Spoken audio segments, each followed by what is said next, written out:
Imagine que neste exato segundo, todo ser humano na face da Terra simplesmente desaparecesse, sem guerras, sem uma pandemia lenta, sem avisos, apenas um vazio instantâneo.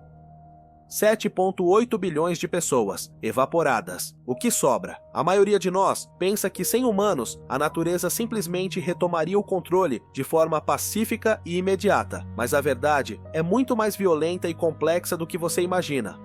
Nós construímos uma máquina global que não sabe como parar, e quando essa máquina quebra, o resultado é catastrófico. Neste momento, existem milhares de aviões no céu, centenas de reatores nucleares operando no limite, milhões de animais trancados em nossas casas, esperando por comida que nunca virá. Hoje, nós não vamos apenas olhar para o amanhã, nós vamos embarcar em uma investigação forense do futuro profundo. Vamos cronometrar o fim do nosso legado, do caos das primeiras horas, onde o fogo consumirá subúrbios inteiros, passando pelos séculos, onde nossas maiores estruturas de concreto e aço virarão pó, até chegarmos a um ponto tão distante no futuro, em 1 bilhão de anos a partir de agora, que a própria Terra se tornará irreconhecível, queimada por um sol que já não é mais nosso amigo. Será que restará algum traço de que estivemos aqui? Será que o plástico, o lixo radioativo ou nossas pegadas na Lua sobreviverão à eternidade? Ou seremos completamente apagados, como se nunca tivéssemos existido? A contagem regressiva para o esquecimento começa agora. Bem-vindo à Terra sem a humanidade. Imagine o silêncio, não o silêncio de uma madrugada tranquila, mas um silêncio absoluto, pesado. O último ser humano acaba de desaparecer. O relógio continua a bater, mas não há ninguém para ouvi-lo. O que acontece agora? Vamos iniciar nossa investigação cronológica. 1 hora após o desaparecimento, o mundo ainda parece normal. As luzes da Times Square continuam piscando. O ar-condicionado do seu escritório continua zumbindo. Mas nos bastidores, o caos já começou. A maioria das usinas de energia do mundo funciona com combustíveis fósseis e requer intervenção humana constante. Sem operadores para reabastecer o carvão ou monitorar os níveis de gás, os sistemas automatizados entram em pânico. Uma a uma, as centrais elétricas detectam falhas e ativam o desligamento de emergência. Em questão de horas, a rede elétrica global entra em colapso. Las Vegas, Tóquio, Nova York, as cidades que nunca dormem, finalmente fecham os olhos. Pela primeira vez em um século, a Via Láctea se torna visível acima das grandes metrópoles. Mas a escuridão é o menor dos problemas. 36 horas depois, você sabia que cidades como Londres, Nova York e Moscou travam uma batalha constante contra a água? Sem engenheiros para operar as bombas de drenagem, os túneis do metrô e passagens subterrâneas começam a inundar. Em menos de 2 dias, o complexo sistema de transporte subterrâneo da humanidade se transforma em rios de esgoto e água salgada, corroendo as fundações dos arranha-céus acima. Agora precisamos falar sobre algo que vai doer no coração de muitos, os nossos companheiros. Temos cerca de 1,5 bilhões de vacas, 1 bilhão de porcos e centenas de milhões de cães e gatos. O que acontece com eles? Animais presos em casas, apartamentos ou fazendas industriais enfrentam um destino cruel e rápido. Sem nós para abrir as latas de ração ou encher os bebedouros, a desidratação e a fome assumem o controle em questão de dias. Mas aqui entra o como da evolução forçada. Os cães que conseguirem escapar, talvez quebrando uma janela ou cavando sob uma cerca, não serão mais o melhor amigo do homem. Eles voltarão a ser predadores. Mas há um detalhe fascinante e brutal. As raças artificiais, pugs, bulldogs e outras raças que criamos esteticamente, com focinhos achatados ou pernas curtas, não têm chance. A natureza é impiedosa com a ineficiência. Em apenas 3 ou 4 gerações, os cães que sobreviverem não parecerão nada com os pets que temos hoje. Eles começarão a se parecer, agir e caçar como lobos ou dingos. A diversidade canina que levamos séculos para criar desaparecerá, homogeneizada pela necessidade crua de sobrevivência. Enquanto os pets sofrem, outros animais celebram. Ratos e baratas, que dependem do nosso lixo, terão um banquete inicial. Mas, ironicamente, o desaparecimento humano é uma má notícia para o rato urbano a longo prazo. Por quê? Porque o rato de cidade é um parasita do nosso desperdício. Sem o nosso lixo diário, a população de ratos explodirá inicialmente com os estoques de supermercados apodrecendo, mas depois colapsará violentamente. Eles terão que migrar para o campo e enfrentar predadores reais, onde não tem a vantagem dos esgotos de concreto. Passamos do primeiro mês. O mundo é silencioso, escuro e cheira a decomposição. Mas agora, uma bomba relógio começa a ticar. E não é metafórica. Temos cerca de 440 reatores nucleares no mundo. Eles têm sistemas de segurança automatizados, que desligam o núcleo se detectarem problemas. Ótimo, certo? Errado. Mesmo desligado, o combustível nuclear precisa ser resfriado constantemente por água circulante. Essa circulação depende de geradores a diesel de emergência quando a rede elétrica cai, mas o diesel acaba. Quando os geradores param, a água ferve e evapora. O combustível aquece a milhares de graus, derrete o núcleo e libera radiação. Não estamos falando de uma explosão estilo bomba atômica, mas de centenas de Chernobyls acontecendo simultaneamente ao redor do globo. Nuvens radioativas viajarão com o vento, criando zonas mortas, onde a vida perecerá ou sofrerá mutações grotescas. Porém, a natureza nos ensinou algo surpreendente em Pripyat, Ucrânia. A vida selvagem prefere a radiação à presença humana. Mesmo com tumores e vida encurtada, florestas e animais retomarão essas zonas radioativas simplesmente porque nós não estamos lá para caçá-los ou destruir seu habitat. Olhe para o céu, há milhares de satélites orbitando a Terra. Sem correções de trajetória feitas por computadores em solo, as órbitas decaem. Durante o primeiro ano e os seguintes, o céu noturno será riscado por estrelas cadentes artificiais, satélites queimando na reentrada. A Estação Espacial Internacional, nosso maior posto avançado, cairá como um meteoro flamejante. É o fim oficial da era espacial humana. Avançamos no tempo. 20, 30, 100 anos se passaram. A paisagem mudou drasticamente. Aqui, a protagonista é a entropia. Você acha que os arranha-céus são eternos? Longe disso. O concreto moderno tem um inimigo mortal: o dióxido de carbono. Com o tempo, o concreto sofre um processo químico chamado carbonatação. O CO2 penetra no material, alterando seu pH e permitindo que a umidade chegue às barras de aço, vergalhões, que dão sustentação ao prédio. Quando o aço enferruja, ele se expande, ele incha. Essa pressão interna racha o concreto de dentro para fora. Imagine Nova York ou Dubai daqui a 100 anos. As janelas de vidro já caíram há muito tempo, estilhaçadas por tempestades e pássaros. Agora, as fachadas de concreto começam a descascar como pele velha. Prédios inteiros, sem manutenção, começam a tombar. Mas não é apenas o ar, é o verde. Sem jardineiros, a vegetação não pede licença. Sementes trazidas pelo vento acumulam-se em calhas entupidas de folhas. Em poucos anos, você tem jardins suspensos no 40º andar de um prédio. As raízes das árvores são poderosas. Elas buscam água e fendas, agindo como alavancas hidráulicas em câmera lenta, separando tijolos e asfalto. As cidades se tornam florestas verticais muito antes de desabarem. Enquanto o aço enferruja e a madeira apodrece, o nosso legado mais duradouro permanece: o plástico. Daqui a 100 anos, as embalagens de salgadinho, as garrafas PET e os brinquedos ainda estarão lá. Eles não desaparecem, eles se fragmentam. A luz UV do sol quebra as ligações químicas, transformando garrafas em microplásticos. O solo e os oceanos do futuro terão uma nova composição geológica. Se uma futura civilização alienígena escavar a Terra, eles encontrarão uma camada sedimentar distinta, rica em polímeros sintéticos. O antropoceno será visível como uma linha de plástico na rocha. Este é o ponto onde a nossa memória desaparece. Nós vivemos na era digital, mas a era digital é a mais frágil de todas. Livros de papel, se não estiverem em ambientes climatizados, são devorados por fungos e umidade em menos de um século. Mas e os nossos dados? As fotos na nuvem, a Wikipédia? Tudo isso está armazenado em servidores que se tornaram sucata inútil semanas após o desaparecimento humano. Discos rígidos desmagnetizam com o tempo. CDs e DVDs sofrem disque hot, apodrecimento do disco, onde as camadas químicas se degradam. Em 500 anos, praticamente toda a história humana registrada nos últimos 100 anos terá desaparecido. Ironicamente, as tábuas de argila da Suméria e os hieróglifos egípcios, esculpidos em pedra, sobreviverão milênios a mais do que todos o nosso conhecimento digital. Voltaremos a ser uma civilização muda, conhecida apenas pelas ruínas, não pelas palavras.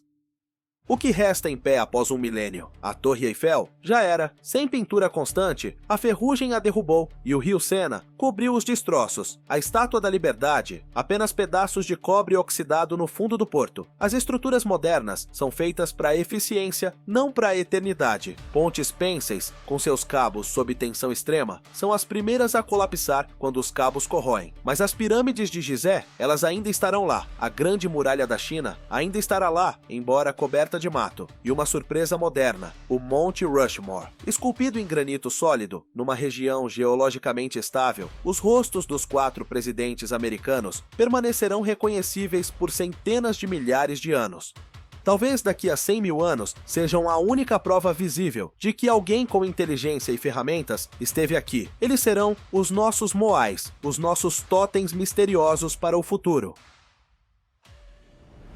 Finalmente, chegamos à escala de tempo geológica. Aqui, a Terra finalmente se livra da febre humana. Leva tempo, muito tempo, mas a atmosfera se cura. O excesso de CO2 que bombeamos por 2 séculos é lentamente absorvido pelos oceanos e capturado pelo crescimento explosivo das novas florestas globais. O clima se estabiliza. As calotas polares podem até começar a crescer novamente, dependendo dos ciclos orbitais naturais. Os vestígios químicos da nossa agricultura industrial, os fertilizantes e pesticidas, são finalmente filtrados. Sem a pressão humana, a megafauna pode retornar? Talvez. Os oceanos, livres da pesca industrial e do ruído dos navios, que interfere na comunicação das baleias, explodem em vida. As populações de baleias, tubarões e peixes recuperam níveis pré-históricos. Os recifes de coral, se sobreviverem à acidificação inicial, podem reconquistar os trópicos. Em terra, a evolução preenche os nichos vazios. Talvez vejamos descendentes de guaxinins ou primatas desenvolvendo novas formas de inteligência. A natureza abomina o vácuo e nós deixamos o maior vácuo de poder da história do planeta. Mas há algo poético e humilhante na conclusão deste cenário. A Terra não precisa de nós. Nós fomos um evento breve, um piscar de olhos de 200 mil anos na história de 4,5 bilhões de anos do planeta. A vida continuará, o vento soprará, as ondas baterão na areia. A única diferença é que não haverá ninguém para dar nomes às coisas, ninguém para medir o tempo e ninguém para se preocupar com o fim do mundo, porque o fim do mundo para nós foi apenas o recomeço para todo o resto. Nós passamos os últimos minutos assistindo nossas pontes caírem, nossas represas colapsarem e nossas cidades serem engolidas pela vegetação. Vimos o aço virar ferrugem e o concreto virar pó, mas, se pararmos a nossa análise aqui, estaremos perdendo a parte mais importante dessa história. Estaremos ignorando a verdadeira impressão digital que a humanidade deixará para o universo, porque a verdade brutal, que quase ninguém te conta, é que a Terra não sente falta de ninguém. A Terra é uma rocha molhada orbitando uma estrela de tamanho médio. Ela já congelou, já ferveu, já foi atingida por meteoros do tamanho de montanhas e já viu 99% de todas as espécies que já viveram serem extintas. Então, o que realmente acontece quando o último humano fecha os olhos? Para responder a isso, precisamos avançar não 100 nem 1000, mas 10 milhões de anos no futuro. Daqui a 10 milhões de anos, a erosão e o movimento das placas tectônicas terão apagado qualquer vestígio visual da nossa civilização na superfície. Não haverá a Torre Eiffel, não haverá a Muralha da China, não haverá as pirâmides de Gizé. Tudo o que construímos terá sido triturado e reciclado pelo manto terrestre ou transformado em sedimentos no fundo dos novos oceanos. Mas, se uma civilização alienígena ou uma nova espécie inteligente nativa da Terra escavasse o solo dessa era futura, eles encontrariam algo bizarro, uma linha fina, quase imperceptível, na rocha sedimentar. Os geólogos do futuro chamariam isso de a fronteira do Antropoceno. E do que é feita essa linha? Ela é o nosso verdadeiro testamento. Primeiro, eles encontrariam uma concentração anormal de isótopos radioativos. o resíduo das nossas mais de 2.000 detonações de testes nucleares no século XX. Esses isótopos não existem na natureza nessas quantidades. Eles são a nossa assinatura atômica, gritando para o futuro que alguém aqui dividiu o átomo. Mas misturado a isso, haveria algo ainda mais estranho. Plastiglomerados. Isso não é ficção científica. Isso já existe hoje. Plásticos derretidos por fogueiras ou vulcões, fundidos com areia, conchas e rochas, criando um novo tipo de material geológico indestrutível. Daqui a milhões de anos, garrafas PET e microplásticos terão se tornado parte da crosta terrestre. Nós, literalmente, plastificamos a geologia do planeta. E, curiosamente, sabe qual seria o fóssil mais comum encontrado nessa camada? Não seriam nossos ossos, seriam ossos de galinha. Sim, você ouviu direito. Nós criamos, matamos e consumimos cerca de 60 bilhões de frangos por ano. Os ossos fossilizados dessas aves, modificadas geneticamente para crescerem rápido, seriam o marcador definitivo da nossa era. Para um arqueólogo do futuro, nós não seríamos conhecidos como os construtores de catedrais ou os viajantes da Lua. Nós seríamos, geologicamente falando, o povo da galinha e do plástico. Mas vamos aprofundar a investigação. Com o nicho ecológico humano vazio, o que acontece com a inteligência? A evolução preenche vácuos. Se nós desaparecermos, quem assume o trono? Muitos cientistas especulam que, sem a pressão humana, outras espécies poderiam desenvolver inteligência complexa. Mas há um obstáculo gigantesco aqui: o fogo. Para desenvolver tecnologia avançada, você precisa de metal. Para ter metal, você precisa de fogo. E você não pode fazer fogo debaixo d'água. Isso, infelizmente, elimina os polvos e golfinhos da corrida tecnológica, por mais inteligentes que sejam. Então, quem sobra? Talvez os guaxinins, com suas mãos ágeis e capacidade de resolver problemas? Ou os corvídeos, corvos e gralhas, que já usam ferramentas e têm uma linguagem complexa. Imagine uma Terra, daqui a 50 milhões de anos, dominada por descendentes de corvos, construindo suas próprias cidades nas copas de árvores gigantescas, olhando para os estratos geológicos e se perguntando: quem foram os gigantes que deixaram esse plástico aqui? Porém, aqui chegamos ao verdadeiro clímax da nossa experiência mental, a revelação que muda a forma como você enxerga o espelho todas as manhãs. Se a humanidade desaparecesse amanhã, a Terra se recuperaria, o ar ficaria limpo, os oceanos se encheriam de vida, as florestas reconquistariam o deserto, o planeta seria um jardim do Éden vibrante e saudável, mas seria um jardim silencioso. E não estou falando de som físico, estou falando de significado. Pense nisso. O universo existe há 13,8 bilhões de anos. Por íons, estrelas nasceram e morreram, galáxias colidiram, buracos negros devoraram luz. Mas durante a maior parte desse tempo, não havia ninguém para apreciar isso. Não havia ninguém para olhar para o céu e sentir admiração. Não havia ninguém para dar nome às constelações. Sem a humanidade, a Terra continua girando, mas ela perde a sua consciência. Nós somos, até onde sabemos, a única maneira que o universo encontrou de olhar para si mesmo e dizer: eu existo. Sem nós, não existe arte. A beleza de um pôr do sol existe se não houver ninguém lá para se emocionar com ela? Fisicamente, sim, a refração da luz na atmosfera continua acontecendo, mas a poesia desse momento desaparece. A matemática continua válida, mas não há ninguém para se deslumbrar com a elegância de uma equação. O sofrimento dos animais continua, mas não há ninguém para sentir compaixão ou tentar aliviá-lo. Essa é a grande ironia, o paradoxo cruel da nossa existência. Nós somos a maior ameaça pré-vida na Terra. Nós somos o asteroide. Nós somos a praga. Mas ao mesmo tempo, nós somos a única esperança da Terra de não ficar presa aqui para sempre. Porque no final das contas, a Terra tem um prazo de validade. Daqui a cerca de 500 milhões de anos, o Sol ficará mais quente, os oceanos vão evaporar. A vida na Terra, com ou sem humanos, será extinta. O planeta será esterilizado pelo próprio astro que lhe deu vida. Se a humanidade não estiver aqui, toda a história da vida na Terra, cada dinossauro, cada bactéria, cada flor que já desabrochou, será apagada, esquecida, como se nunca tivesse existido. O universo continuará, frio e indiferente, mas Se nós estivermos aqui, ou se nós tivermos evoluído e partido, nós somos a única espécie com o potencial de pegar a semente da vida terrestre e levá-la para as estrelas. Nós somos o bote salva-vidas biológico. Sem nós, a Terra morre sozinha. Com nós, a vida da Terra pode se tornar imortal, espalhada pela galáxia.